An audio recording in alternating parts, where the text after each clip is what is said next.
Muy bienvenidos. Me da mucho gusto que nos podemos encontrar otra vez hoy para continuar nuestro tema acerca de el sábado. La semana pasada comenzamos ah, nuestro estudio de el sábado en Apocalipsis y um, hoy vamos a hablar de la segunda parte de ese tema. Y con la ayuda de Dios, la próxima vez vamos a ver uh, la segunda parte del tema de hoy, que sería la tercera parte de la serie. Y finalmente, la siguiente semana después vamos a ver la conclusión, uh, encajar todas las líneas narrativas y de argumentos. El libro de Apocalipsis, dijimos la semana pasada, es un libro que usa símbolos como un comunicador de significado. Es algo central en la estructura de cómo está hecho el libro. Y a veces nos sentimos tentados a manejar estos símbolos como un tipo de codificación, como que es un código y es como un tipo de mirar cuál es el código para saber qué es lo que está diciendo. En un sentido es esto, pero a veces lo que estoy tratando de decir es que tendemos a trivializarlo. Uh, lo que el libro está revelando y lo que los símbolos representan tienen uh, diferentes niveles. No es solamente el sustituir una cosa por la otra. Por ejemplo, decir, bueno, cuando habla de la serpiente antigua, está hablando del dragón, que se llama Diablo y Satanás. Obviamente todo eso es correcto y es una manera correcta de leer el libro. Pero lo que estoy tratando de decir es que debemos hacer una invitación a que escarbemos un poquito más profundamente para encontrar qué nos dice acerca, una vez encontramos esa pieza del rompecabezas, cómo encaja en el resto de la narrativa del conflicto cósmico que describe el libro de Apocalipsis. Así que el tema global es el sábado en Apocalipsis y estamos mirando una confrontación de señales. El libro de Apocalipsis nos presenta en el capítulo 7, versos del 1 al 4, hace la siguiente declaración. Dice, después de esto vi a 4 ángeles en pie sobre los 4 ángulos de la tierra, que tenían los 4 vientos de la tierra para que no soplase viento alguno sobre la tierra, ni sobre el mar, ni sobre ningún árbol. Vi también a otro ángel que subía de donde sale el sol y tenía el sello del Dios vivo. Y clamó a gran voz a los 4 ángeles a quienes se les había dado el poder de hacer daño a la tierra y al mar, diciendo, no hagáis daño a la tierra, ni al mar, ni a los árboles, hasta que hayamos sellado en sus frentes a los siervos de nuestro Dios. Y oí el número de los sellados, 144,000 sellados de todas las tribus de los hijos de Israel. Así que aquí aparece aparecen varias ideas, pero 2 importantes que quiero resaltar hoy. La primera es la idea que hay un sello de Dios y que hay un proceso de sellamiento. Y que este proceso de sellamiento, cuando lo miramos en el contexto, tiene el efecto o la intención, tiene la intención y el efecto de que cuando la parte opositora en el conflicto, el rebelde en el conflicto, eh, esté listo a lanzarse a destruir sin ningún tipo de refreno, notemos que los ángeles están allí con órdenes de refrenar, que cuando él esté abocado, cuando él pierda todo refreno y se desboque a destruir de una manera completa, que Dios quiere que sus siervos, su gente, su pueblo, quede sellado. Sellado quiere decir que no, que el enemigo no tenga acceso a ellos para dañarlos. Así que nos interesa conocer cuál es este sello de Dios. Apocalipsis también nos habla de otro concepto. Dice, y hacía que a todos, pequeños y grandes, ricos y pobres, libres y esclavos, se les pusiese una marca en la mano derecha o en la frente, y que ninguno pudiese comprar ni vender sino el que tuviese la marca o el nombre de la bestia o el número de su nombre. Así que ahora notamos que el enemigo, el rebelde, el que se le opone a Dios, tiene un símbolo equivalente, una copia. La semana pasada decíamos que el enemigo trabaja haciendo copias falsificadas del artículo genuino. Así que él ve que Dios tiene un sello y entonces él establece o desarrolla una marca. Y vemos que se usa la fuerza, hay compulsión aquí, obligando bajo amenaza, primero de que no pueden comprar y vender y luego de violencia física y muerte, al que no reciba esta marca. Y quien la promueve es la segunda bestia, la bestia que sale de la tierra de Apocalipsis 13, y la hace en conjunción con la primera bestia que sale del mar en el mismo capítulo, y las dos son simplemente, vimos la semana pasada, testaferros, son los que dan la cara, son representantes del dragón. Así que detrás de este sello de Dios, en Apocalipsis hay una historia, hay una narrativa. Hoy vamos a ver la historia de Dios, la semana que viene vamos a ver la historia del dragón. La historia de Dios no tiene principio ni fin. Dios existe fuera del tiempo, pero la parte de la historia de Dios que comienza en Génesis concluye aquí en Apocalipsis. Así que las referencias que Apocalipsis hace al libro de Génesis son muchas, son profundas, son importantes. Si es la conclusión de la historia de Dios, las referencias a Génesis son vitales. Encontramos que en la historia de Dios que comienza en Génesis y concluye en Apocalipsis, los mismos personajes principales y los mismos temas centrales aparecen en ambos libros. Aparece la serpiente en Génesis 3 y Apocalipsis 12 la identifica. Y yo voy a hacer un resumen aquí de estas apariciones en estos dos capítulos de la Biblia. Génesis 3 del 1 al 15, Apocalipsis 12 del 1 al 17.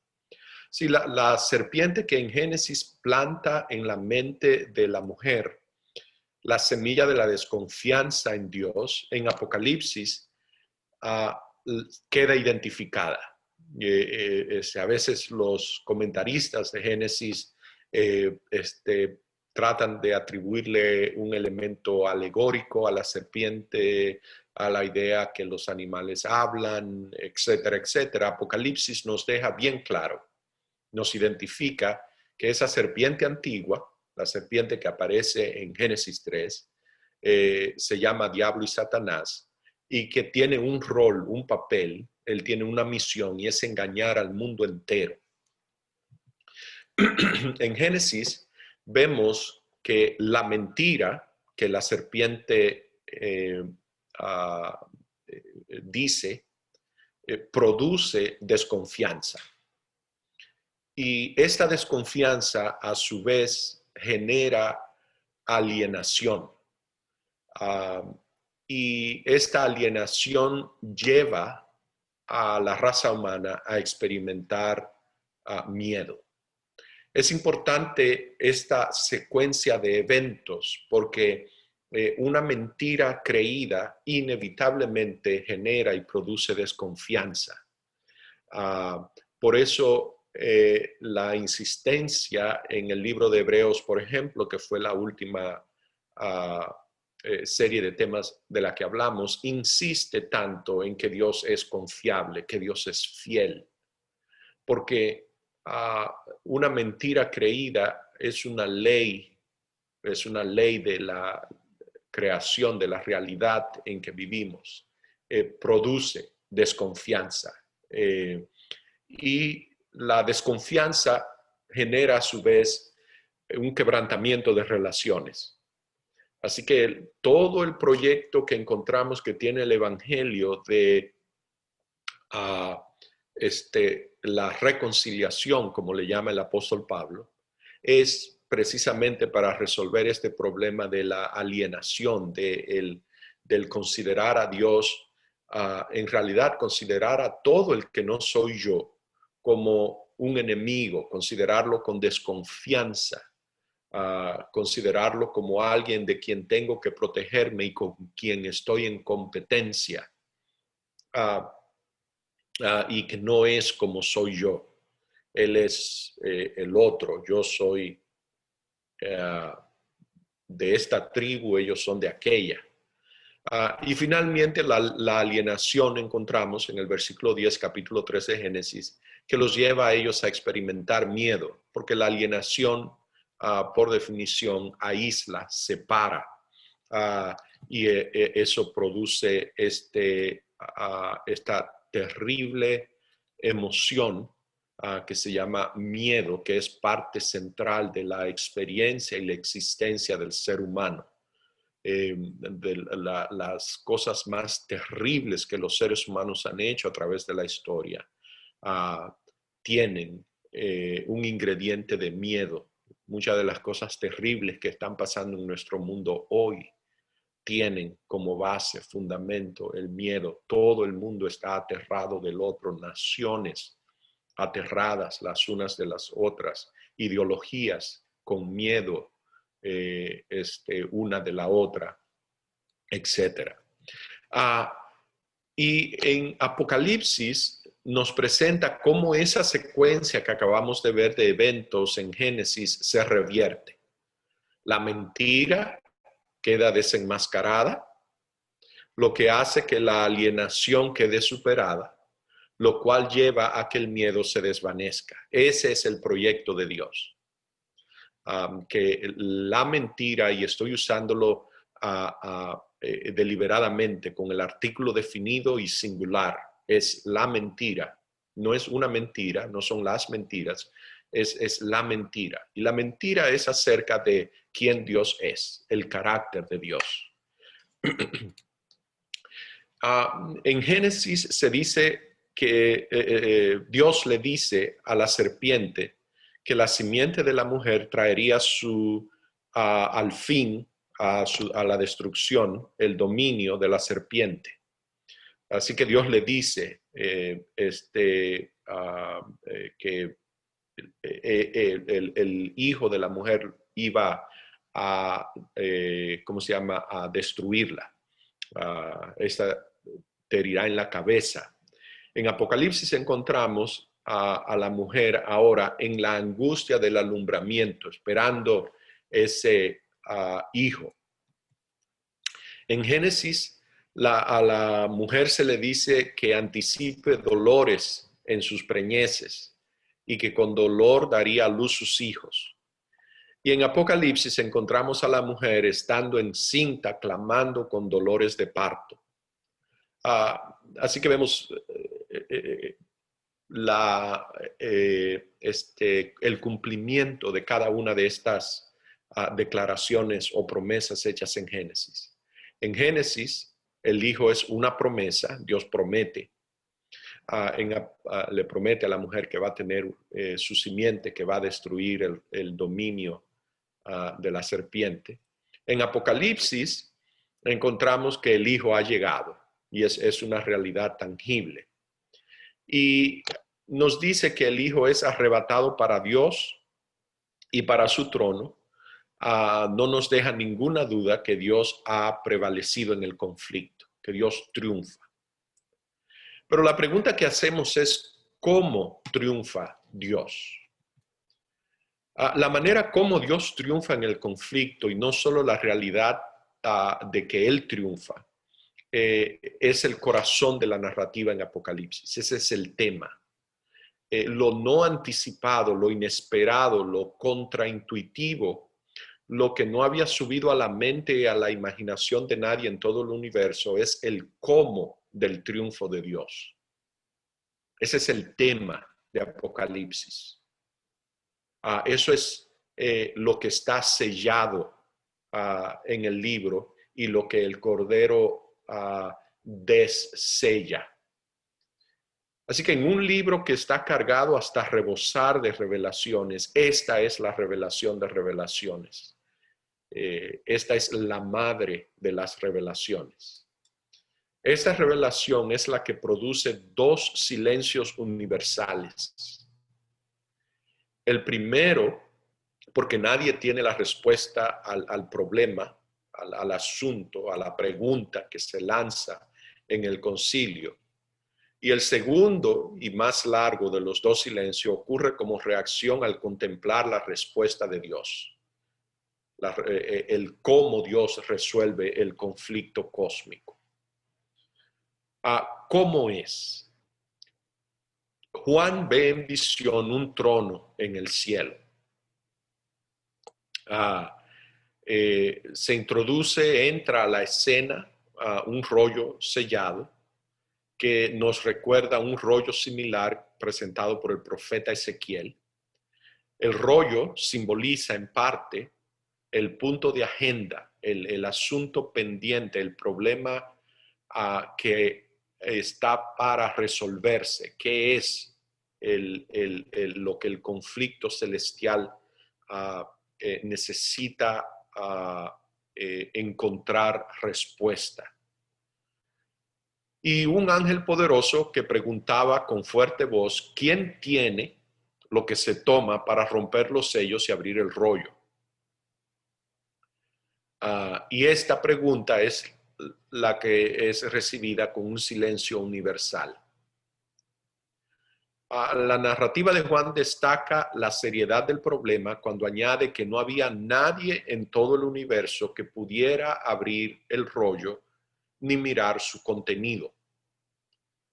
La reacción misma de Juan, hay que notarla también, dice, entonces rompí a llorar a lágrima viva porque no había quien pudiera abrir el libro, ni siquiera mirarlo. Es importante que no subestimemos la profundidad de esta crisis. No hay, el llamado se hace, es un pregón por todo el universo y no aparece absolutamente nadie. Recordemos esto porque es importante. Y la reacción de Juan también le añade un elemento que lo personaliza el impacto de esta crisis que tiene sobre él, que está contemplando esta este cuadro. Pero si el rollo representa el asunto o el problema frente al concilio, ¿cuál es el problema? Bien, decimos que el problema o el asunto que el rollo representa y que confronta al concilio celestial es la rebelión de Satanás.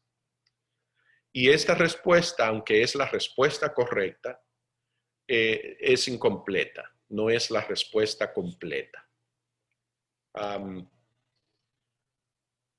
Nos comenzamos a acercar al corazón del problema, al corazón del asunto, cuando el rollo escrito por dentro y por fuera, que tiene 7 sellos, se le comienzan a romper los sellos y comienza a dejarse ver lo que el rollo contiene.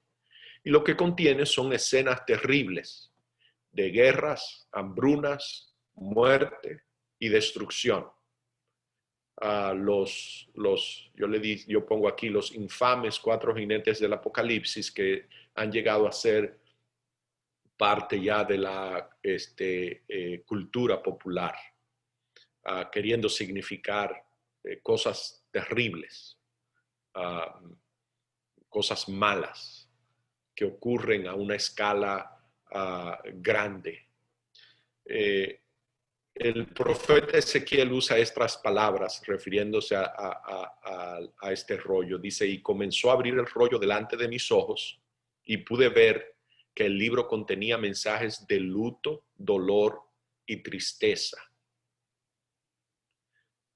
Sin embargo, la verdadera importancia de lo que está pasando solo queda aclarada cuando Juan escucha la naturaleza del problema descrita ahora en palabras. Así que estamos tratando de delimitar cuál es el problema frente al concilio. Ya hemos dicho que es la rebelión de Satanás, sí, pero hay algo más. Ya hemos visto que comenzamos a ver que cuando el rollo se comienza a abrir, aparecen todas cosas de luto, dolor y tristeza en las palabras de Ezequiel. Guerras, hambres, muerte, destrucción. Así que decimos cosas malas están pasando. La rebelión de Satanás ha traído todas estas cosas malas, pero hay un ingrediente más. Y ahora esto lo describen en palabras. Unos personajes que entran a la escena. Y aquí está la naturaleza completa del problema que confronta al concilio celestial, expresado en las palabras mismas que Juan escuchó. Dice, cuando el Cordero rompió el 5º sello, Juan vio debajo del altar a las almas de los que habían sido asesinados. La palabra griega es faso. A causa de la palabra de Dios y por el testimonio que ellos tenían. Así que esta gente, la gente buena, la gente de Dios, el pueblo de Dios, que fueron asesinados no por nada malo, sino por causa de la palabra de Dios y por el testimonio que ellos tenían. Es el testimonio de Dios lo que causa, lo que hace que ellos sean víctimas de asesinato. Y ellos gritan esto a voces. Ahora ellos van a articular en palabras cuál es la naturaleza del problema. Cuál es el punto de agenda que el rollo representa, que está frente al concilio, la solución al cual, a este problema, nadie la tiene. Y estas son las palabras que ellos usan. ¿Hasta cuándo, Señor Santo y verdadero, será antes que actúes con justicia y vengues nuestra sangre, la cual derramaron los que moran en la tierra? La versión TLA dice, ¿cuándo te vengarás de los que nos mataron? cuándo los castigarás. Así que no existe mejor descripción del epicentro, del corazón del problema que necesita resolverse en Apocalipsis que la que presentan estas santas e inocentes víctimas de la violencia causada por el mal.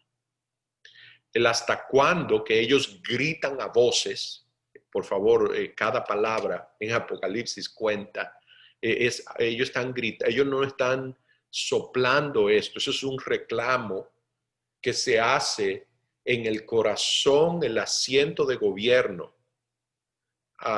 en el concilio celestial, en el universo. Y esta pregunta lleva implícita, contiene una acusación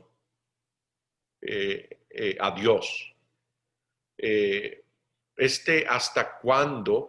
Es el grito viejo en los labios de todas las víctimas de injusticias, abusos, atropello, violencia y muerte.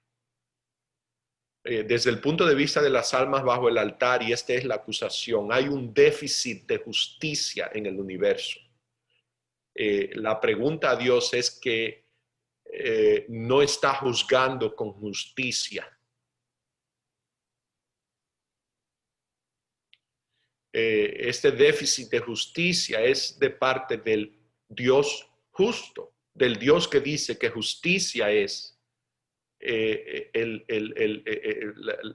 la justicia es el fundamento de su carácter, que Él es justo. La única fuente de justicia en el universo es Él. Y le están diciendo que hay un déficit. Así que desde el punto de vista de las almas debajo del altar, y notemos que esta no es gente mala que está haciendo este reclamo. El déficit de justicia en el universo, o que por lo menos hay un retraso que ya es demasiado largo. Hay una discrepancia que es simplemente intolerable entre las expectativas básicas y elementales de lo que sería la gobernancia de parte de Dios, de su conducta, del parte del Dios de justicia, y la realidad cotidiana que demuestra la manera en que Dios está gobernando, lo que Él está haciendo, o para decirlo más correctamente, lo que Dios no está haciendo.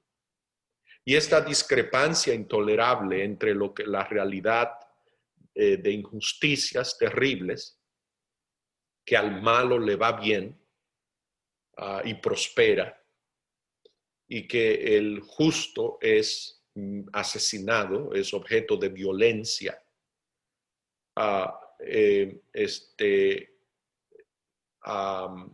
es un problema, es el corazón del problema. Que se haya levantado un rebelde y que está haciendo cosas malas es un problema. Pero que Dios le dé cuerda libre para que Él lo haga y lo siga haciendo, le añade una dimensión al problema seria. Así que el contenido del rollo pone en relieve las facetas más problemáticas de la realidad humana y cuestionamientos del carácter de Dios. Recordemos que el problema es Dios confiable. ¿Es confiable este Dios que está apareciendo en enfoque? Esta realidad trae a la luz que no luce que Dios esté tomando las medidas requeridas contra el mal. El mal avanza y se expande sin encontrar serio tropiezo o impedimento. De hecho, la manera que Dios ha escogido para manejar el problema de la rebelión de Satanás es más desconcertante e insólita que la rebelión misma. La pesada escena en el concilio celestial que Juan está describiendo aquí,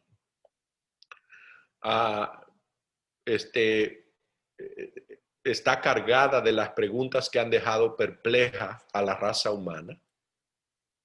¿Por qué permite Dios el mal? O ya que lo ha permitido, ¿por qué le permite operar con una soga tan larga? Cuando entendemos que este es el problema confrontando al concilio celestial, entendemos por qué es que no había nadie en todo el universo que pudiera dar una clara respuesta, una respuesta satisfactoria y con entendimiento.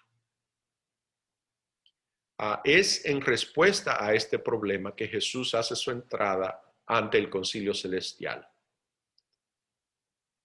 Así que finalmente aparece alguien que tiene la respuesta a este problema. Recordemos que el problema es cómo Dios está manejando el problema de la rebelión. Y cuando Jesús hace su entrada, lo hace en medio. Lo hace en medio del trono, en medio de los 4 seres vivientes, en medio de los ancianos. Lo hace en medio. Pero hay dificultades con esta entrada, con esta escena, ahora que entra el Cordero. La figura o símbolo de un Cordero es en sí misma inesperada. El asunto o el problema que confronta al concilio parece que sugiere, la naturaleza misma del problema sugiere que lo que se requiere, lo que se necesita es una mano dura, una mano fuerte, una figura de poder que venga y ponga las cosas en orden, que traiga orden del caos. La voz que anuncia la entrada del Cordero nos ha reforzado esa expectativa, que la figura que viene es alguien que va a resolver el problema, porque nos pinta un cuadro de crisis. Dice, le dice a Juan, no llores, mira, el león ha vencido para abrir el libro y desatar sus sellos. Pero lo que comienza como asombro, algo inesperado, se torna en una disonancia chocante, porque no solo es un cordero lo que aparece, un cordero que en sí mismo parece totalmente inadecuado para el reto de la índole del problema, sino que aparece un cordero inmolado, y otra vez encontramos la misma palabra, es farso, la palabra que se tradujo como asesinado, refiriéndose a las almas.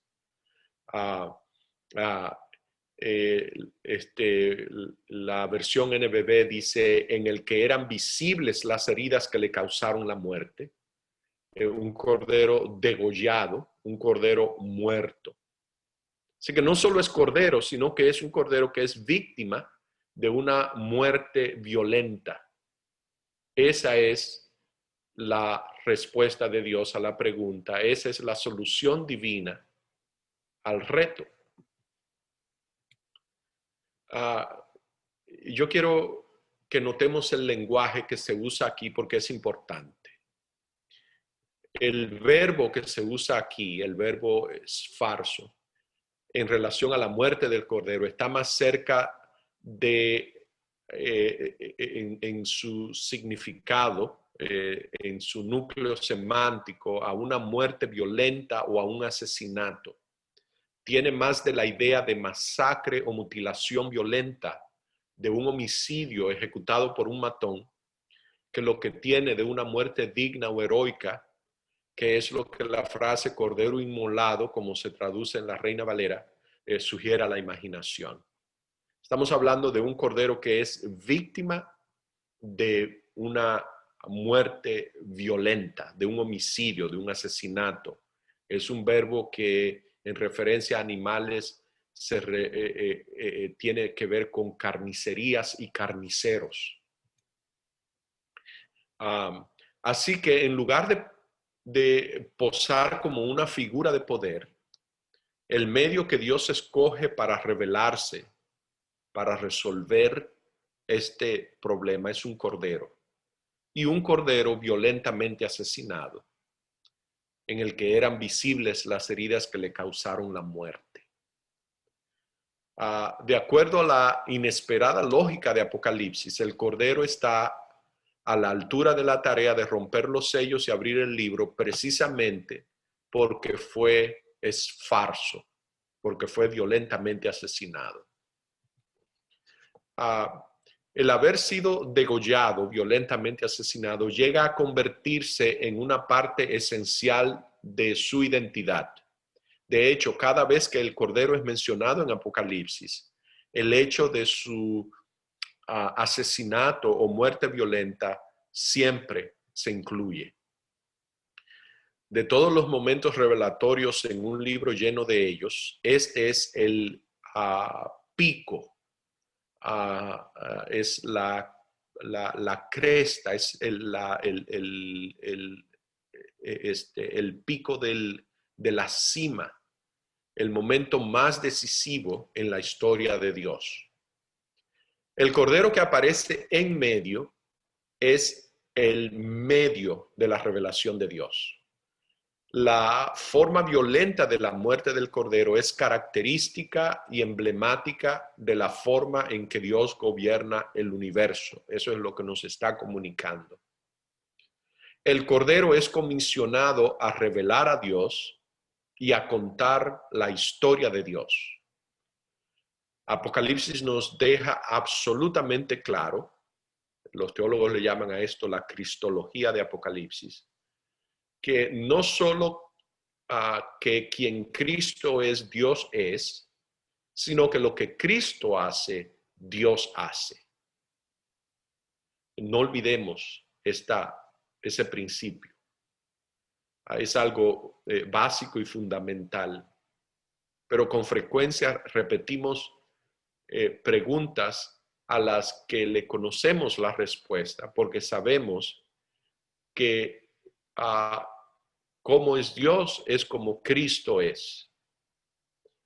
¿Qué hace Dios? Es como Cristo hace. Así que dicho de una manera llana, Dios trae el conflicto cósmico a su fin, triunfando por medios que son peculiarmente suyos. Y esta es la razón de los dos silencios mencionados.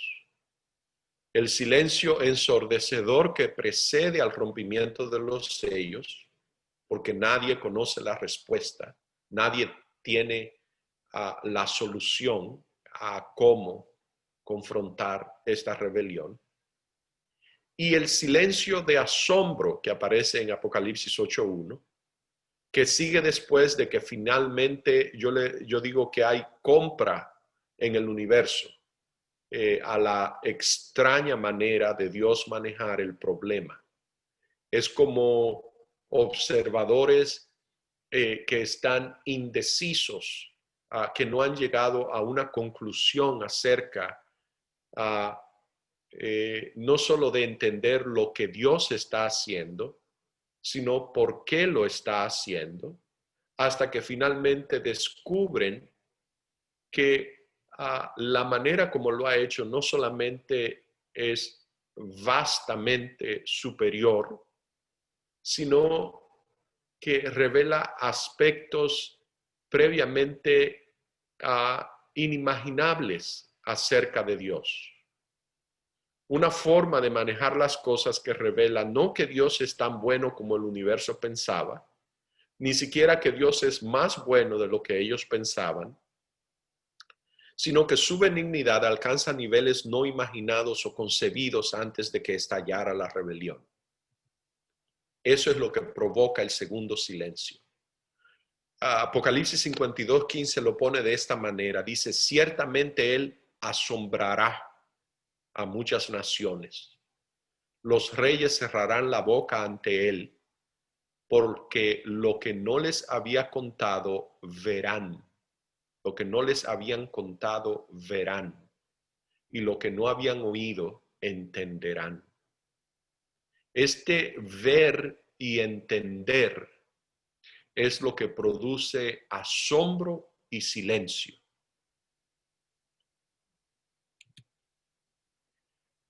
¿Qué hemos entonces de concluir de todo esto?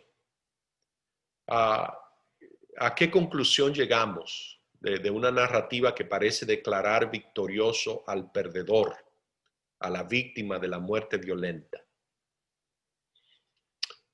Yo digo que lo mínimo sería admitir que la historia de Dios en Apocalipsis produce perplejidad y confusión antes de que aclare y persuada. Los sellos que el Cordero rompe no son solo los sellos del rollo escrito por dentro y por fuera. El sello de nuestra incomprensión necesita ser roto también. Nuestra mente necesita ser dessellada. Apocalipsis no es solamente, como a veces lo tratamos, un almacén de valiosa y codiciada información acerca de eventos futuros. Apocalipsis es una especie de ventana y puerta a la mente de Dios, invitándonos a ver las mismas realidades que nos son comunes y familiares de una forma nueva. El salmista habla de una oferta que Dios hace, de poner sus ojos en nosotros. No en el sentido de él figurado, de él fijar su vista, mirarnos, sino el acto literal o físico, usándolo metafóricamente, de él agarrar sus ojos con sus manos, sacarlos y ponerlo en nuestras órbitas, para que nosotros ahora miremos la misma realidad, la realidad de la rebelión, la realidad del mal, a través de los ojos que él la ve. Cuando dice que ninguno, ni en el cielo, ni en la tierra, ni debajo de la tierra, podía abrir el libro, ni aún mirarlo, no significa que ningún otro candidato potencial quedara corto porque no puede competir con el abolengo de Jesús. Significa en realidad que absolutamente nadie más hubiese resuelto el conflicto cósmico de la forma en que lo hace el Cordero. El Cordero que aparece en medio como inmolado prepara el escenario para el sellamiento que viene. Así que proyectándonos a la confrontación de símbolos que se aproxima, el Cordero tiene una señal. Aquellos que son sellados tendrán el nombre del Cordero y el nombre de su Padre escrito en la frente. Y el Padre, nos dice Apocalipsis, acabamos de estudiar, ha revelado su nombre en el Cordero. La próxima semana vamos a ver la historia del dragón en Apocalipsis. Vamos a tener una palabra de oración. Buen Dios y Padre, gracias, porque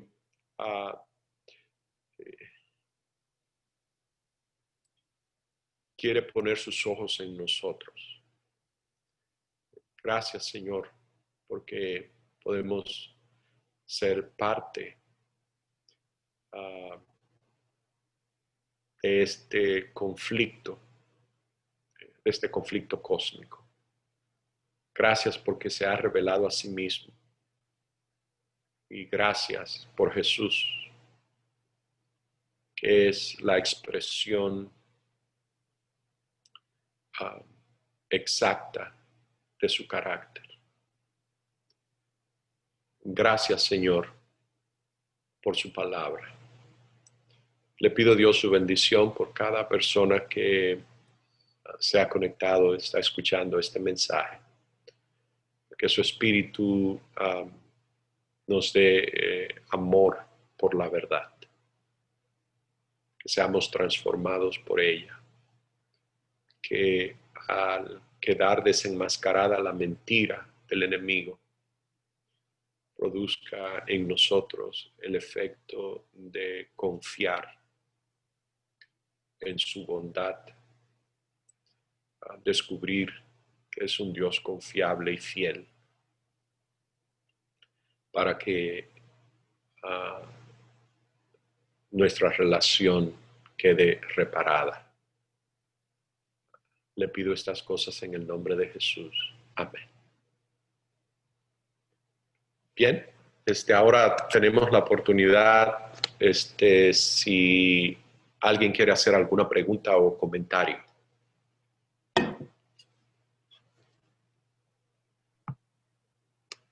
Bueno,